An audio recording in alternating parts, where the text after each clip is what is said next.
আপু প্লিজ এরপর একটা বিষয় নিয়ে আলোচনা করবেন। একজন ৩৬ বছরের ডিভোর্সি মহিলার যদি উত্তেজনা ওঠে, তাহলে সহবাস করা ছাড়া প্রকৃত উপায়ে কিভাবে থামানো যায়? প্লিজ একটা ভিডিও বানাবেন। বোনটি অবশ্য এখানে তার পরিচয় দিয়েছেন, বাট পরিচয়টি আমি গোপন রাখলাম। বিষয়টি এমন যে একজন বিধবা, তার বয়স ৩৬ বছর, মানে এই বয়সে যদি কেউ বিধবা হয়, তো সেক্ষেত্রে তার যদি সেক্স উত্তেজনা থাকে, তাহলে সেক্স উত্তেজনা প্রাকৃতিক উপায়ে কিভাবে তিনি কন্ট্রোলে রাখবেন। দেশের এবং প্রবাসের ভাই বোনদের প্রতি সালাম। আসসালামু আলাইকুম। আমি প্রভাষক ডাক্তার রিক্তা পারভিন, হোমিওপ্যাথি এবং আয়ুর্বেদিক চিকিৎসক। আজকে খুব গুরুত্বপূর্ণ একটা বিষয় নিয়ে আলোচনা করব, যে বিষয়টি বর্তমান অনেকেই প্রশ্ন করে থাকে এবং এটা খুবই প্রয়োজন। তো আমি মেডিকেল টার্ম অনুযায়ী বলবো, দয়া করে এই বিষয়টি নিয়ে কেউ কোনো খারাপ মন্তব্য করবেন না। অনেকে কিন্তু এখন আসলে আমি কিছু ট্রিটমেন্টের বাইরে কিছু ভিডিও আমি এখন করে থাকি, যে ভিডিও আমাকে কমেন্টস আকারে কিন্তু আসে। আর এটা যারা করে থাকেন, কিছু ভাই, কিছু বোন, কিছু মা, এরা করে থাকেন, যারা আসলে এই প্রশ্নগুলো করার জায়গা পায় না এবং সঠিক কোনো অ্যান্সার পায় না, যে কারণে আমাকে কিন্তু স্মরণ করে থাকে। এবং এগুলো একটা সমাজের জন্য, একটা রাষ্ট্রের জন্য, একটা পরিবারের জন্য কিন্তু খুবই গুরুত্বপূর্ণ। ঠিক এমনই একটা কমেন্টস আজকে কোনো এক আপু আমাকে করেছেন। তো এই প্রশ্নটা, এই কমেন্টসটা আমার কাছে প্রতিনিয়ত এত পরিমাণ আসে, যে এই বোনের কমেন্টসের অ্যান্সারের মাধ্যমে সবাইকে আমি আজকে জানিয়ে দিচ্ছি, এবং সবাই বুঝতে পারে, জানতে পারে। আজকে এই জন্য আমি ভিডিও আকারে নিয়ে আসছি। আমি এখানে শুধু ডিভোর্সই বলবো না, অনেক বিধবা মহিলা থাকেন, অনেক বয়সপ্রাপ্ত মেয়ে থাকে যাদের এখনো বিয়ে হয়নি। পরিবারে হয়তো তারা লেখাপড়া শেষ করতে পারছে না, অথবা তার আরো অনেক বোন আছে, অথবা পরিবারের প্রতি তার একটা দায়িত্ব আছে। সেই দায়িত্ব থেকে সে এখনো বিয়ে করতে পারেনি, কিন্তু তার সেক্স উত্তেজনা আছে, সে কিভাবে সেটাকে কন্ট্রোল করে রাখবে, এমন প্রশ্ন করে থাকেন। তো আমি প্রথমেই ডিভোর্সি এবং বিধবা এবং যারা বয়স্ক মহিলা আছে তাদের উদ্দেশ্যে প্রথমেই বলবো, আপনাদের যদি সুযোগ থাকে তাহলে আপনারা অবশ্যই বিয়ে করে ফেলবেন। ইসলামে কিন্তু এটা নিষেধ নেই যে বিধবারা বিয়ে করতে পারবে না, ডিভোর্সিরা বিয়ে করতে পারবে না। তো সেহেতু আপনারা বিয়ে করে ফেলবেন।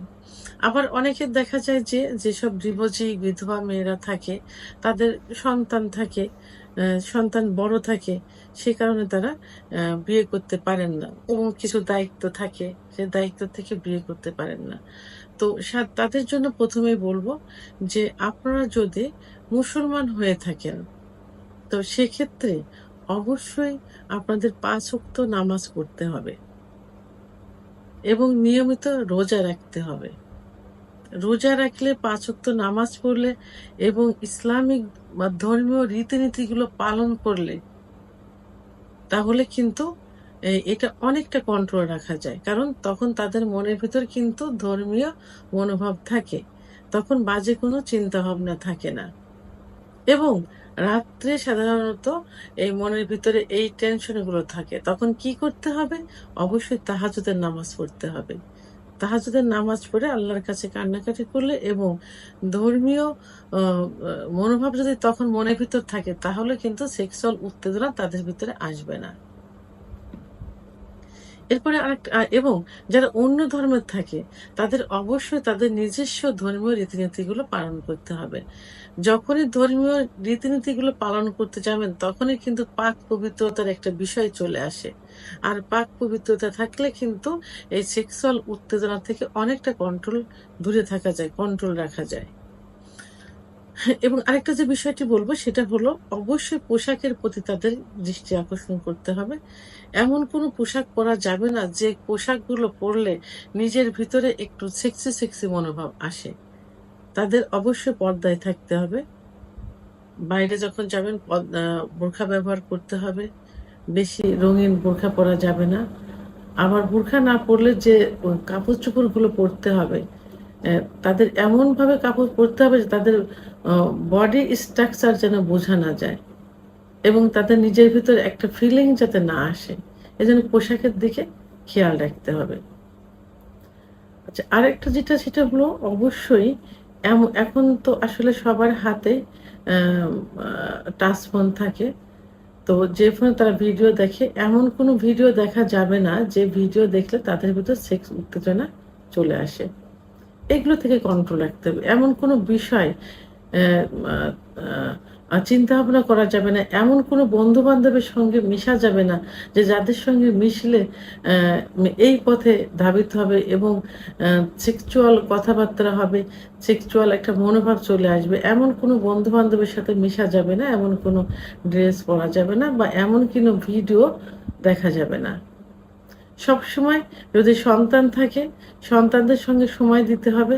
ব্যবসা-বাণিজ্য থাকলে তারা যদি কোনো কর্মে থাকে, সেই কর্মের সঙ্গে জড়িত থাকতে হবে। সেই কর্মকে নিয়ে ব্যস্ত থাকতে হবে। সংসারে সময় দিতে হবে। পরিবারের সময় দিতে হবে।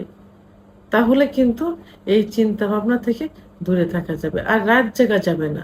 রাত জাগলে এই দুশ্চিন্তাগুলো মনের ভিতরে বেশি চলে আসবে।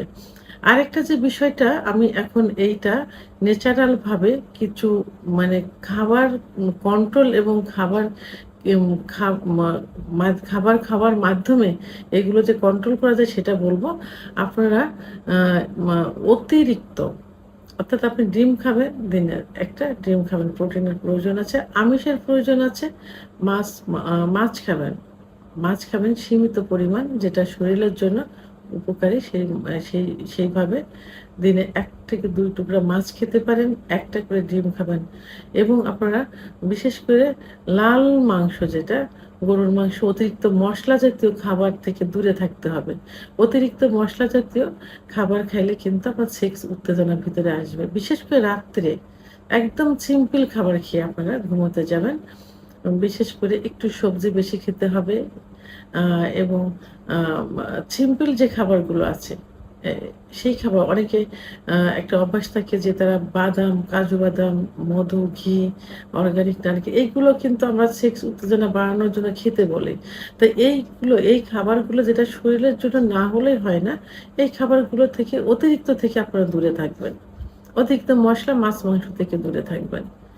আ এবং দুধ শরীরের জন্য তো উপকারী, পুষ্টির জন্য উপকারী। আপনার যতটুক দুধ ততটুক পানি এবং দিনে আপনার যতটুক প্রয়োজন হয় আম আ অ্যা অর্থাৎ আপনারা ২৫০ গ্রাম দুধ খেতে পারেন এবং ২৫০ গ্রাম কিন্তু পানি দিবেন এর ভিতরে। সেটা দিনে খাবেন, রাত্রে এগুলো খাবেন না। রাত্রে একদম সিম্পল খাবার খেয়ে ঘুমোতে যাবেন। এবং আর্লি ঘুমানোর চেষ্টা করবেন।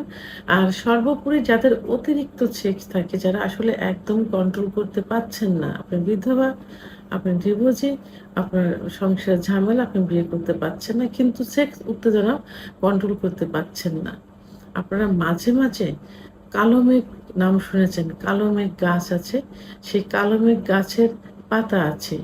ওই পাতা ৩-৪ টা এবং দেখবেন যে নিম গাছ আছে, নিম গাছের যে ছাল থাকে, এই ছাল ২-১ টুকরা ও মাঝে, মাঝে সপ্তাহে ২-১ দিন আ সকালে খালি পেটে একটু রস করে খেয়ে দিবেন।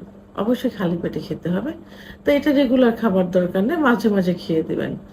তো এইভাবে কিছু যদি মাঝে, মাঝে খেতে থাকেন আর যে নিয়মগুলো বললাম, এই নিয়মগুলো ফলো করেন, তাহলে অবশ্যই আপনি সেক্স উত্তেজনা থেকে নিজেকে কন্ট্রোল করতে পারবেন। সর্বোপরি আমি বলব যে আপনারা নিজেরা নিজেকে ১ম এ কন্ট্রোল করবেন এবং ধর্মীয় অনুশাসনগুলো মেনে চলবেন। তাহলে এর থেকে বেরিয়ে আসা সম্ভব হবে। ভিডিওটি সম্পর্কে যদি কোনো মতামত থেকে থাকে অবশ্যই কমেন্টসের মাধ্যমে জানাবেন। আর ভিডিওটি ভালো লাগলে লাইক, কমেন্ট, সাবস্ক্রাইব করে আমার সঙ্গে থাকুন। আল্লাহ হাফেজ।